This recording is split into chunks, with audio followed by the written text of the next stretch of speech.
केशव नगर राज्य के चंदन नगर नाम के छोटे से गांव में अर्जुन नाम का एक किसान रहता था।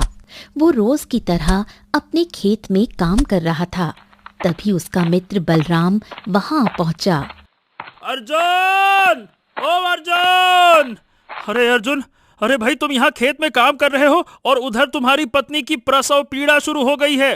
ये तो अच्छा हुआ कि मेरी पत्नी किसी काम से तुम्हारे घर गई थी। उसने भाभी को दर्द में तड़पते देखा और तुरंत दाई को बुलाकर लेकर गई। अरे चलो भाई, तुम्हारा घर पे रहना जरूरी है, चलो भाग कर चलो। अरे देखना बलराम, मेरा पुत्र ही होगा, पुत्र। अरे अर्जुन, पुत्र हो या पुत्री क्या फर्क पड़ता है, तुम चलो बस।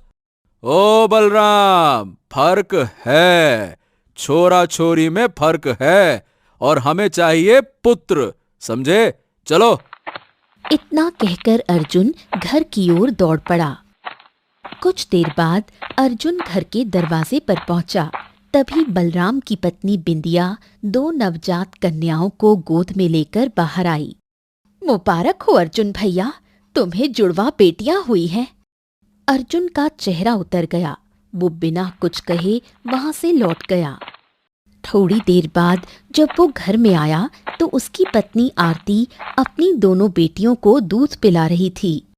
क्या हुआ? क्या आप खुश नहीं हुए? अरे अरे, खुश नहीं हुए से तुम्हारा क्या मतलब है?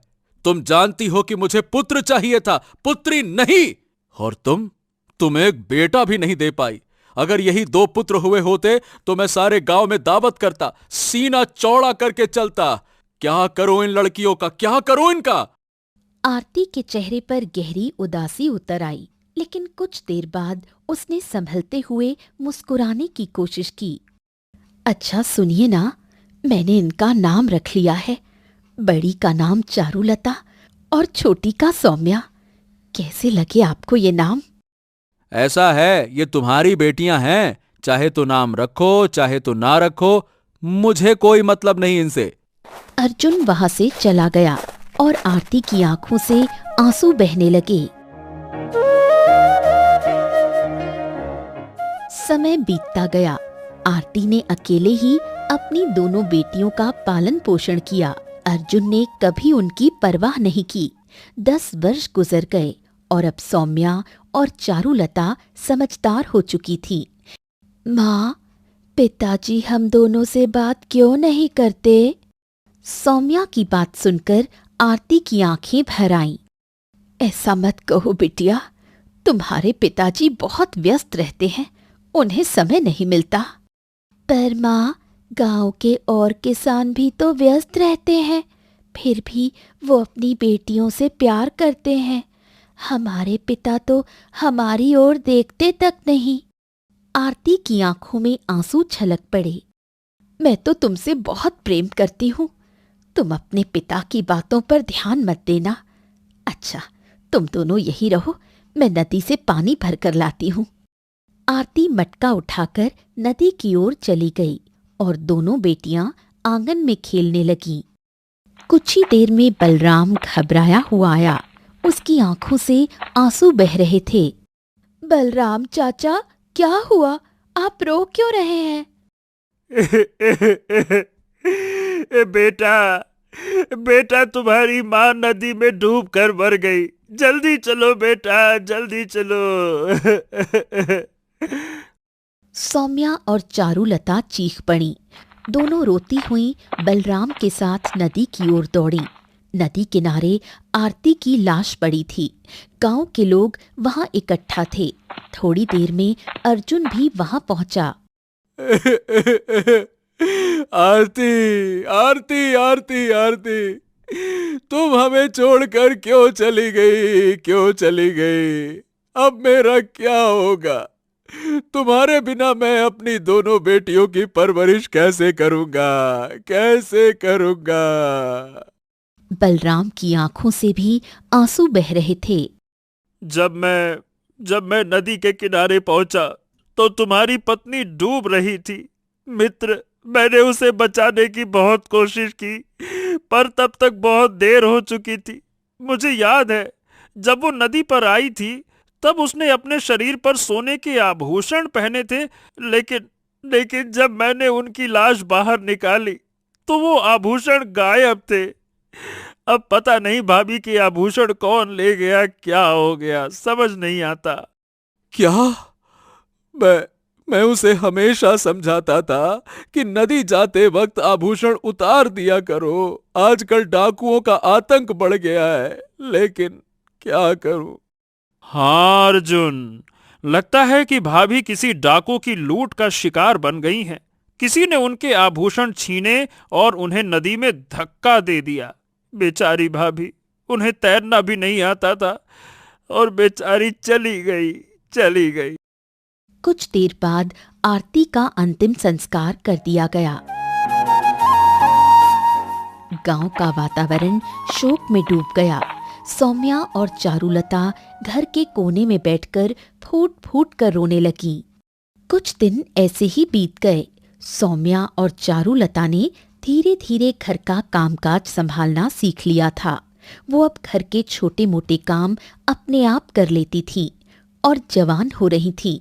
एक दिन वो घर के काम में लगी हुई थी कि अर्जुन एक दूसरी स्त्री को, जो शादी का जोड़ा पहने थी, घर पर लाकर खड़ा कर दिया। दोनों लड़कियां चौंक उठी। पिताजी, ये कौन है? ये आज से तुम्हारी दूसरी माँ है। मैंने इससे विवाह कर लिया है। ये सुनकर सौम्या की आंखों में आंसू आ गए। पिताजी, माँ को गए हुए अभी कुछ ही दिन तो हुए थे। मैं ये विवाह नहीं करना चाहता था, पर गांव के लोग जिद कर रहे थे। मैं खेत में काम करने के लिए निकल जाता और तुम दोनों दिन भर अकेली रहती। अब जब तुम्हारी माँ नहीं रही तो मैंने तुम्हारी वजह से राधा से शादी की है, ताकि वो तुम्हारी देखभाल कर सके। इतना कहकर अर्जुन वहां से चला गया। शुरू में राधा का व्यवहार सौम्या और चारुलता के प्रति ठीक ठाक था, पर कुछ समय के बाद धीरे धीरे उसका स्वभाव बदलने लगा। एक सुबह जब सौम्या सो रही थी, राधा गुस्से में आकर उसे उठाकर बोली, जल्दी उठ, घर पर पानी खत्म हो गया है, नदी से पानी भर कर ला। सौम्या उठकर नदी से पानी भरने चली गई। राधा दूसरी ओर चलकर चारुलता को उठाने आई और बोली, तू भी उठ, घर का झाड़ू पोछा कर, बर्तन धोने हैं। तुम दोनों के पास सोने के अलावा और कोई काम नहीं है, जल्दी काम पर लग जाओ। राधा वहां से चली गई। सौम्या और चारुलता माँ आरती को याद करके काम करने लगी। समय के साथ राधा का व्यवहार और क्रूर होता गया। काम का बोझ बढ़ता गया। एक दिन सौम्या अपनी बहन चारुलता से बोली, हमारी सौतेली माँ का व्यवहार तो हमारे प्रति बहुत ही क्रूर होता जा रहा है। हाँ, मैं भी देख रही हूँ, वो हमें एक पल भी आराम नहीं करने देती। हमें पिताजी को ये बात बतानी चाहिए। शाम को जब अर्जुन काम से लौटा, चारुलता रोते हुए अपने पिता के पास चली गई। पिताजी, हमारी सौतेली माँ हमें हमेशा काम पर लगाती है। वो हमें एक पल भी बैठने नहीं देती। हमारा शरीर शाम तक थककर चूर हो जाता है। कभी कभी तो सौतेली माँ हमें खाना भी नहीं देती। ये सुनकर अर्जुन भड़क उठा। नालायक लड़कियों, ये क्या सौतेली माँ लगा रखा है? अरे वो तुम्हें झेल रही है, यही उसके लिए बहुत बड़ी बात है, जैसे मैं तुम्हें झेल रहा हूं। पता नहीं तुम दोनों पैदा ही क्यों हुई। सौम्या और चारुलता पिताजी की तरफ अविश्वास से देखने लगी। जब तुम दोनों पैदा हुई थी ना, तो मैं बिल्कुल खुश नहीं था। मैंने गांव में कोई मिठाई नहीं बंटवाई थी, कोई ढोल नहीं पिटवाया था। मैं चाहता था कि मेरी बीवी आरती, तुम्हारी मां, किसी पुत्र को जन्म दे, पर उसने दी तो एक नहीं दो बेटियां। तुम्हें समय पर खाना मिल रहा है, तुम्हारे लिए यही बहुत है, समझी? अब देख क्या रही हो? दफा हो जाओ मेरी आंखों के सामने से, जाओ यहां से, जाओ। दोनों रोते हुए कमरे में चली गईं और माँ की याद में बस रोती रहीं। फिर समय की धारा बहने लगी और 10 वर्ष और बीत गए। चारुलता और सौम्या अब जवान हो चुकी थीं। एक दिन अर्जुन घर लौटा। तुम्हारी दोनों पुत्रियां जवान हो गई हैं। अब तुम्हें उनकी विवाह की तैयारी करनी होगी। क्या तुम्हारे पास इतना धन है कि तुम दोनों का दहेज दे सको? ये बात सुनकर अर्जुन क्रोधित हो गया। मैं फूटी कौड़ी भी उनके विवाह में खर्च नहीं करने वाला। देखो, मेरे पास एक उपाय है। मैं अपने गले का हार गायब कर दूंगी और चोरी का आरोप तुम्हारी दोनों पुत्रियों पर लगा दूंगी। तुम मेरा साथ देना, फिर अपनी दोनों पुत्रियों को धक्का देकर बाहर निकाल देना। इससे तुम्हें इन दोनों से हमेशा के लिए छुटकारा मिल जाएगा। तुम सही कह रही हो। ठीक है। अगले दिन जब सौम्या और चारुलता काम कर रही थीं, राधा वहां पहुंची। मेरे सोने का हार जो मैं गले में पहनती थी, नहाने से पहले मैं अपने कक्ष में रखकर जाती थी, और अब वो गायब है। वो कहाँ गया? कैसी बातें कर रही हो माँ? हम तो आपके कक्ष में जाते ही नहीं। मुझे शक है कि सौम्या और तुमने हार चुराया है, क्योंकि तुम दोनों मेरे गले के हार को हमेशा घूरती रहती थी। माँ, हम पर चोरी का इल्जाम मत लगाइए। उसी समय अर्जुन वहां आया। राधा ने इशारा किया। अर्जुन ने डंडा उठाया और क्रोधित स्वर में कहा, साफ साफ बोल रहा हूं, सच बोल दो, नहीं तो मैं धक्के मारकर बाहर निकाल दूंगा। सच सच बता। चारुलता और सौम्या हाथ जोड़कर विनती करने लगीं। पिताजी, हमारी बात पर विश्वास कीजिए। अर्जुन ने भयंकर ठंड में उन दोनों को घर से निकाल दिया। गांव वाले देख रहे थे, पर कोई मदद के लिए आगे नहीं बढ़ा। सौम्या और चारुलता रोते हुए घर से दूर नदी के किनारे चली गईं। वो बेबसी और अपमान से टूट चुकी थीं। माँ, तुम अकेले पानी भरने क्यों गई थी? हमें भी साथ ले लेती, हमें ये दिन नहीं देखना पड़ता। माँ, तुम्हारे जाने के बाद हमने कितने अत्याचार सहे, तुम्हें क्या पता है। वो घंटों नदी के किनारे बैठकर रोती रहीं, अपनी माँ से बातें करती रहीं और उस बचपन की यादों में खुद को ढूंढती रहीं। सर्दी इतनी कड़क रही थी कि दोनों बहनों का शरीर ठंड में जम सा गया था। वो नदी के किनारे बैठी रहीं और ठिठुरती रात गुजारती। तभी बलराम वहां से गुजरा। अरे सौम्या और चारुलता, तुम दोनों यहाँ सर्दी में? अरे तुम दोनों बीमार पड़ जाओगी, यहाँ क्या कर रही हो? दोनों बहनें रोने लगीं और सारी घटना बलराम को बता दी। बलराम की आंखों में आंसू आ गए। हाँ बेटा, मैंने कई बार तुम्हारे पिता को समझाने की कोशिश की कि अपनी बेटियों के प्रति इतना कठोर रवैया सही नहीं है, लेकिन पता नहीं उसके दिमाग में क्या चलता रहता है। चलो तुम दोनों घबराओ नहीं बच्चों, आ जाओ मेरे घर पे चलो, अभी तुम्हारा चाचा है। आ जाओ बेटा, आ जाओ आ जाओ आ जाओ। नहीं बलराम चाचा, अब हम किसी पर बोझ नहीं बनेंगे। हम यहीं पर रहेंगे और यहीं अपनी जान देंगे, जहां हमारी माँ ने आखिरी सांस ली थी। बलराम ने बहुत समझाने की कोशिश की, पर दोनों बहनें नहीं मानी। वो निराश होकर वहां से चला गया। वो दोनों फिर बैठकर रोने लगी और पूरी ठंड में रात गुजार दी। अगली सुबह एक बूढ़ी औरत वहां आ पहुंची। तुम दोनों कौन हो और इतनी ठंड में इस नदी किनारे क्या कर रही हो? हम वही हैं।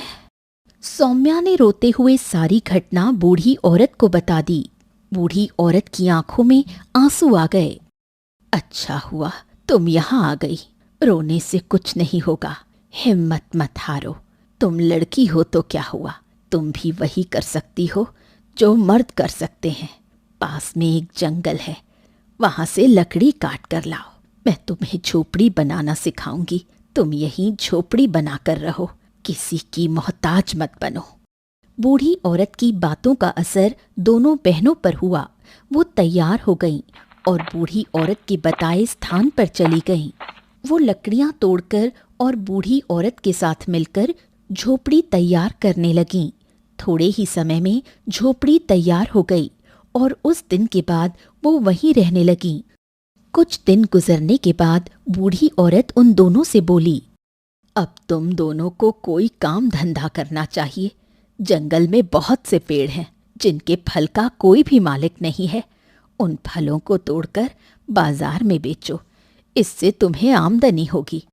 हमें आपका ये सुझाव अच्छा लगा, हम फल तोड़कर बाजार में बेचें। दोनों बहनें रोज जंगल जाती, फल तोड़कर बाजार में बेचने लगी और धीरे धीरे उनकी आर्थिक स्थिति संभलने लगी। एक दिन जब वो फल तोड़ रही थी, चारुलता की नजर पास में खड़े एक सैनिक पर पड़ी। अरे, ये सैनिक यहाँ क्या कर रहा है? पता नहीं, चलकर पूछते हैं। वो दोनों सैनिक के पास गईं और विनम्रता से पूछ बैठी। सैनिक मुस्कुराया और बोला, महाराज का शिकार करने का शौक है, वो यहाँ ठहरते हैं। नदी पास में है और पानी की कमी भी नहीं होगी। सैनिक चला गया। सौम्या और चारुलता अपनी झोपड़ी लौट आईं। शाम को वही बूढ़ी औरत उनकी झोपड़ी में आ पहुंची और मुस्कुराती हुई बोली, तुम्हारे चेहरे पर मुस्कान आ गई है, ऐसे ही मुस्कान बिखेरती रहना। आपने हमारी बहुत सहायता की है, पर आपने अभी तक हमें अपना घर नहीं दिखाया। ये सुनकर बूढ़ी औरत ने रहस्यमयी अंदाज में सौम्या की ओर देखकर कहा, जिस नदी के किनारे तुम रहती हो, वहीं पर वर्षों से मेरा घर रहा है। जल्दी तुम्हें इसका रहस्य पता चल जाएगा, पर अब समय आ गया है दोषियों को सजा देने का। कौन दोषी? मैंने कहा था ना, मैं वर्षों से इस नदी के किनारे रहती हूँ। तुमने मेरी बात पर ध्यान नहीं दिया। तुमने बताया था कि तुम्हारी माँ इसी नदी में गिरकर मरी थी, है ना? हाँ, ऐसा ही है। और मरने से पहले उसके आभूषण गायब थे। गांव को लगा कि किसी डाकू ने उसे लूटकर धक्का दे दिया। क्या ये बात सत्य है? हाँ, ये सत्य है। तुम्हारे घर पर ही वो गहने अब भी रखे हुए हैं। दोनों बहनें एक साथ चौंक गईं। तो आप कहना क्या चाहती हैं? तुम्हारी माँ की हत्या हुई थी, और वो हत्या किसी और ने नहीं बल्कि तुम्हारे पिता अर्जुन ने की थी। उसे कभी अपनी पत्नी पसंद नहीं थी। वो हमेशा से अपनी दूसरी पत्नी राधा से प्रेम करता था। अपने माता पिता के दबाव में उसने तुम्हारी माँ आरती से विवाह किया था, पर जब तुम दोनों पैदा हुई, उसकी नफरत और बढ़ गई और एक दिन उसने अपना पाप पूरा कर लिया। क्या? पर आपको इतनी गहराई से ये सब कैसे पता? समय आने पर सब बता दूंगी, पर अभी राजा सूरज तुम्हारी झोपड़ी के पास शिकार के लिए डेरा डाले हुए हैं। वहीं जाकर सच्चाई बताओ। लेकिन राजा सूरज सबूत मांगेंगे। सबूत तुम्हारे पिता के कक्ष में है, वो गहने वहीं रखे हैं। अब देर मत करो। दोनों बहनें तुरंत बूढ़ी औरत की बात मानकर राजा सूरज के पास पहुंची। ओ, तो तुम दोनों वही हो जो नदी के किनारे रहती हो। मेरे सैनिकों ने बताया था। क्या तुम्हारे पिता भी तुम्हारे साथ रहते हैं? महाराज, हम आपको एक सच्चाई बताने आए हैं। हमारी माँ की हत्या किसी और ने नहीं, हमारे पिता ने की थी। इतना कहकर चारुलता राजा सूरज को धीमी आवाज में रोते हुए सब कुछ बताने लगी। क्या कहा? तुम्हें इस बात का यकीन है? हाँ महाराज, अब हमें सब समझ आ गया है। हम न्यायप्रिय राजा हैं। यदि तुम्हारे पिता और उसकी दूसरी पत्नी दोषी पाए गए तो उन्हें दंड मिलेगा। चलो मेरे साथ।